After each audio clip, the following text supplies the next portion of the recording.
Hello, welcome back to the channel. Today, we're diving straight into how to use teamwork.com for mentoring and coaching. Buckle up, because this is your full 2025 guide. First up, sign into your teamwork.com account and navigate to the Projects tab. This is where all your coaching sessions will live. The reason we do this is because it helps us keep track of each session, making it easy to review progress and access past sessions. Now let's create a new project. Click on the plus New Project button and give it a name relevant to your coaching or mentoring session. This helps us because it allows us to organize our sessions, making it easier to find specific ones when we need them. With your project set up, it's time to invite your mentee. Click on the People tab and select Invite Users. Enter their email, and they'll receive an invitation to join your project. This is vital because it invites the mentee into a dedicated space where they can focus on their growth and development.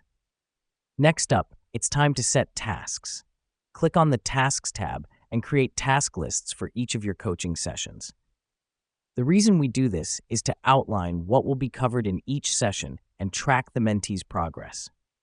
Now that we've done that, let's use the Messages tab, the perfect place for communicating with your mentee. Send them a welcome message and outline what they can expect from the upcoming sessions. This gives your mentee clear expectations and a warm welcome. With all these steps completed, your teamwork.com platform is ready for effective mentoring and coaching. Let me explain why this matters. It provides a structured and organized approach to mentoring, ensuring your mentee gets the best possible learning experience. And there you have it. That's how you use teamwork.com for mentoring and coaching. As you can see, it's a powerful tool to facilitate growth and development. Remember, the key is in the organization and clear communication, two things that teamwork.com excels at.